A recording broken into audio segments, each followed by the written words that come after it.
So you may be wondering, wow, what a change of scenery. Why are we filming in the car?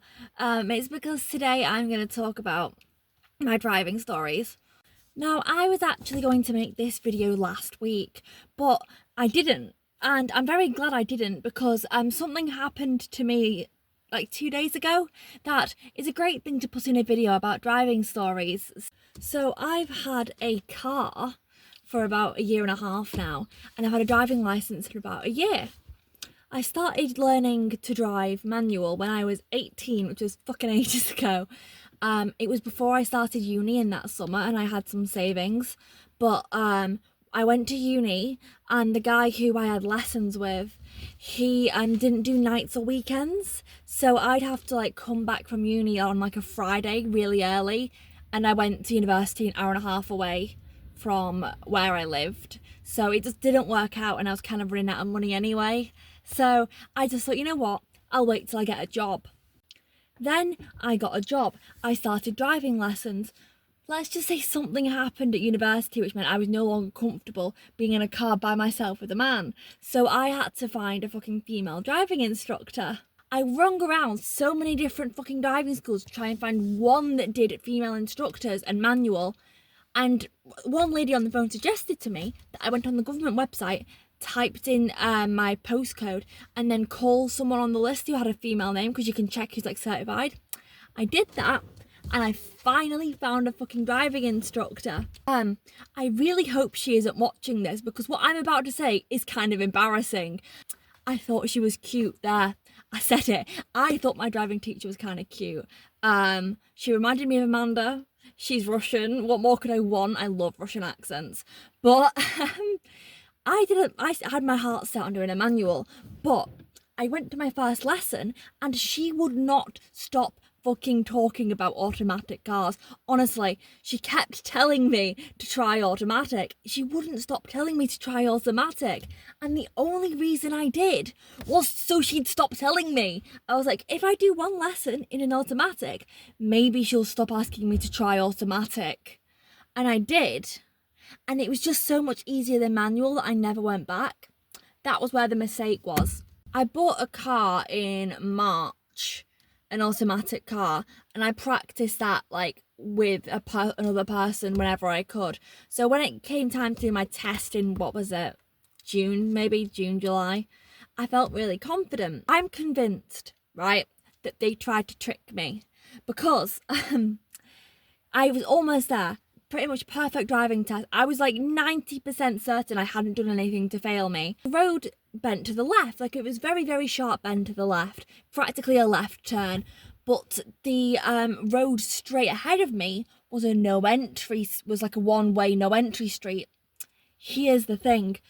The line markings on the floor, the road markings, completely worn off, and the no entry signs were pretty much fucking hidden in the trees.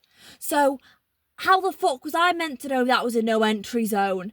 I took a picture of it and I showed so many people afterwards a picture of this street, and every single person I asked said that they would have done the same thing and tried to go up that street. So I'm pretty sure they tried to catch me out there. So yeah, that pissed me off. Then I tried to book another test and the earliest one was November. And I was like, I'm not waiting 6 months when I already have a car. So I went to a different test centre that was in like 20 minutes in the opposite direction. It was local to me anyway. And I got there to the day of the test. My teacher came to my door, pissing it down with rain, and she said that her car had a fucking warning light on the dashboard. I had to take my own car. Not a problem, right? It's my car, I know how to drive it. And you know what I failed on? Hesitation. That was it. That was the only thing I did wrong. I was too cautious because in my head I was like, right, it's better to be safe than sorry. I'd rather wait for a decent sized gap. I'd rather slow down a bit on this road because it's raining and this is a different car. I'd rather just be safe, thinking that I'd be fine. And when I stopped, the guy was like, sorry, you didn't pass, hesitation. Bitch. I finally got third time lucky. I'm convinced that the way you pass a driving test is to convince yourself that you failed it. Because the way that the road was set out, is there's like one road and it splits off into two, and the road on the left was just like a normal road, and the one on the right had like a stoplight. But I was taking the road on the left. But I was convinced that the stoplight, that like the traffic lights for the other road was for me. I pretty much convinced myself that I blew through a red light when I hadn't, but I was convinced that I'd gone through a red light, and this happened like 5 minutes into the test. So I thought, well, I've definitely failed now. I was really annoyed at myself, and the entire drive on the way home, I just kind of sat there. I just drove like normal, and I was thinking about what bus I was going to get into the town centre later, and I could not have been more shocked when that guy told me that I fucking passed. And you'd think that should be the end of the story, but no, I wanted to learn manual, and this was pretty recent, to be honest. I wanted to learn manual because, one, I really want to work in the funeral industry. Like, it's a dream of mine to work in the funeral industry. And I kept looking for jobs online, and every single job advert said must have a full manual license because it'll be for hearse driving. And obviously I didn't have that, so it was pissing me off that I couldn't apply for jobs I wanted. And point number two, my fucking automatic car was so shit, I was actually starting to lose my mind because it got stuck, right?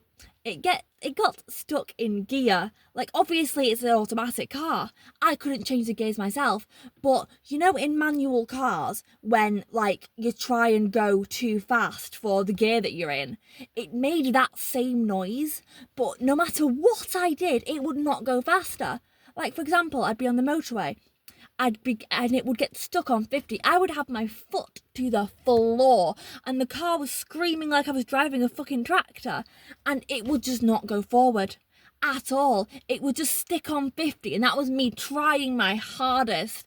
And what the fuck? That's so useless. Also, things like hills. It sounded like it was dying going up hills, and to get to my house, you have to go up a lot of hills. I live on the top of a fucking hill. So I started to lose my mind. Then it came to a year after I got my insurance, because I got my car in March, and I started my learner's insurance in March. My quote was due for renewal in March. So I called them just to, see what the new quote would be, thinking, I've got a year no claims now. That means it'll be going down. It doubled. Fucking doubled. It was 117 a month for the first year. Still a lot, but yeah, I was a new driver, whatever, who cares, right? Year fucking two, guess how much it was? 217. Over £200. And I was like, absolutely not. And luckily, thankfully, my parents offered to pay for me to do manual lessons because, it does save money in the long run, and I wanted to drive a manual anyway. So I went back to my teacher to do manual. Now, have you ever tried to do a driving lesson after passing your test in driving for a year? Because let me tell you, that shit is really annoying, because I know how to drive, right? I've been driving for a year. I drive every single day. I know what I'm doing. But driving teachers are a lot more cautious than any normal person would be driving ever.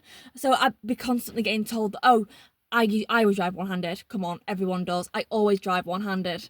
And I always get told, you've got to put your hands at 10 and 2, whatever they fucking call it nowadays. You're going too fast around that corner, and all those kind of minor things that everyone does when they drive, but a driving teacher will pick up on. It's annoying, because I'm like, I know how to drive. Why am I taking lessons? But I started manual lessons. I got the hang of it eventually, and I passed my test first time. I was not expecting to pass my manual test first time. I just honestly wasn't. I don't know why I wasn't confident in myself. I just wasn't. I called up. If you want to go from an automatic to a manual test, it's the exact same test. They still ask you all the stupid ass questions, like how do you check your brake fluid? They still ask you that. Exact same test, but you can't book it online. You've got to call the DVLA and book it. And the lady on the phone gave me a test date that was like a month after when I called. and I called on like the day I started my first manual lesson. So essentially, been driving manual for about a month. Wasn't expecting to pass at all, and somehow I passed. I did so many things on that test that I was like, oh yeah, major fault, major fault, major fault. No. First thing I did, I hit the curb. Well, I scraped the curb a tiny, tiny bit when I was pulling over once. One of those things that, in my own car, if I'm driving by myself, not a problem. Who cares, right? We've all done it. But in a driving test, I was like, oh yeah, that will have failed me. I stalled about 3 times. And there was plenty of other just small things like that I was just sure. I was certain that it just meant I failed. And he said I passed. And I was gobsmacked once again, but wasn't complaining. And now we're coming up to this next week. I got my first manual car, which is what I'm sitting in right now. It is a Nissan Micra, if you want to know. My old car was a Chevy Matiz, and let me tell you, I feel like I'm driving a bus right now, because the car I had was a very small car. It had 4 doors, which is great, very convenient. But it was quite narrow, I was very good at squeezing into the tiny ass little car parking spaces that no one else wanted. But this, it's so much wider. The first time I drove it, I was like, fucking hell, I feel like it feels massive. Like, prime example, 2 car parks when I go to work. The one you want to park in and the one you don't. But the one I wanted to park in, it was full. So I had to go to the second one, which is bigger. And there's a little tiny spot, like one tiny parking spot in the corner that no one ever goes in because it's very small. And in my Chevy, I squeeze into it every time, no problem. I couldn't get into it in the Nissan, in my fucking Micra. Fucking Micra, is it hell? It's fucking massive. But I could not get into it, so I had to do like a 17-point turn to get out. It was a nightmare. But here's the thing. Here's where all the troubles started, the real fucking troubles. Now, I kept stalling my new car, the Nissan Micra. The car that I'd learnt in with my teacher was a diesel. It was a new diesel. I don't know what year it was, but it was a really new car. It was one of the fancy ones, And this is a 2010 Micra, petrol. Pretty fucking big difference. But I thought, yeah, the biting point's going to be different, but as long as I find the biting point, I'll be fine. First time I drove it home, I stalled once. Yeah, whatever. First time driving it, cool. But I kept stalling it multiple times in a row. Like, one time I was driving to work and I stopped outside of an ice cream shop because there were some lights, as you do, stop at the traffic lights. I was stalling for genuinely 10 minutes straight. Like, I just could not move off. I was doing every single thing my teacher told me to. I could not move. I didn't know what I was doing wrong. I was following her instructions exactly. What worked for her car did not work for my new car. I didn't have a clue what I was doing wrong. And then just by coincidence, my dad came into work to see me that evening and he was saying, oh, you need to just rev it more. But I tried it. I tried that. I thought I tried that when I came out of work. Exact same problem. I had the exact same issue. This was like 2 days ago. I couldn't move off. I was trying, there's some traffic lights outside of the street that I work on, and I was trying to turn right to go home, but I could not move off. I was there for genuinely about 20 minutes. I stalled it once, tried again, stalled it the second time, tried again, but by the time I've done that, the lights have gone back to red, and I didn't get another go until like a couple of minutes later when the lights reset, because it was a 4-way fucking junction. So in the end, oh my gosh, a fucking taxi driver who was behind me came out and he asked me, oh, are you all right? Is your car broken down? And me here almost sobbing, like, I'm sorry, I just can't drive. I passed my test a week ago. I don't know how this car works.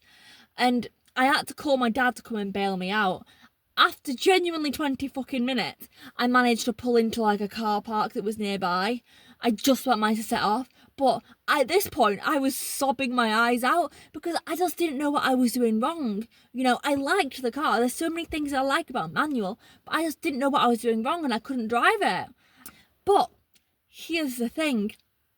If you drive, this might sound like a very stupid mistake to make, but I am being honest when I say I had no idea that you were meant to do this. So what I had been doing in my teacher's car every time was I put the clutch down, I found the biting point, held on to the biting point for a bit, and then put the gas on, then put the clutch up the rest of the way. That was what I've been doing. Apparently, my car revs a lot lower because it's older and it's a petrol, and it simply did not have enough power to move off. Apparently, what you need to do is put the gas on first, rev it to like 1.5, and then take the clutch up and it'll go. I was never told that. No wonder I was stalling it all the time. My car had no power to fucking move anywhere. Like, me and my dad spent about an hour in that car park teaching me how to do it. And once I got the knack of it, it was the biggest relief of my fucking life. Honestly, I felt so relieved that I knew what I was doing wrong and I could drive it now, no problem. Like, I don't stall it anymore. I mean, I say that. I did stall it on the way here, but it was something stupid. And I only ever did one hill start in my lesson as well. Only ever did one, and I didn't understand it, and we just never did another one. But I've done about 4 today, not by choice, but it just happened, you know. And each time I've been fine. Like, it's not even that hard. Like, I understand what my teacher is doing. Like, half of me understands it. You know, she has a diesel car. Teach me how to drive her diesel car. That makes sense. But she should have given me a fucking heads up that in an older car, or a petrol car in general, I'm going to need to put some gas on before I start doing anything with the clutch. She should have given me that heads up, right? Because how was I meant to know that? No one had ever fucking told me. But at the minute, that is the end of that. It's kind of shit, you know. Just at the start, going from automatic to manual, because I was so confident in my automatic, but now I've kind of lost a lot of that confidence. Like, you know, I was one of those people that could drive anywhere, absolutely no problem. Like, I've driven around Manchester city centre more times than I can count. Doesn't bother me, not a problem. Motorways, fine, I don't care. I live in the fucking countryside, the roads are like wibbly wobbly like that, and it's up a hill, completely fine. But now, I'm not risking it, you know. I feel like I'm back to the beginning. I'm making my dad come with me when I go on the motorway tomorrow for the first time in this car, because manuals are scary. And you know, when I got my automatic car, I never got pass plates.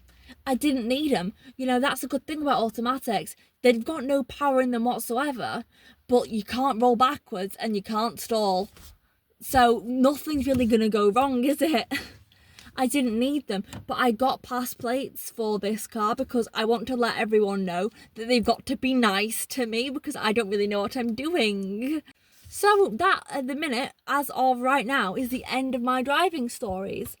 Comment down below a name for this car, because my last car, I came up with a brilliant name and I can't top it. That's my problem. I called my last car, get ready for this, Dolly Carton. How good is that? Come on, that's amazing. That's like the best car name ever. But I can't top it. I can't think of a good enough one for this one. So give me suggestions. Anything like Broadway star related. I want to like I need like a pun based on like Patti LuPone or something, you know. But anyway, that is the end of that. I'm going to get out of this car now because it's very warm in here and I have cocktails in that bag that I want to drink. So goodbye, like, subscribe, see you later. Hopefully I don't crash this thing.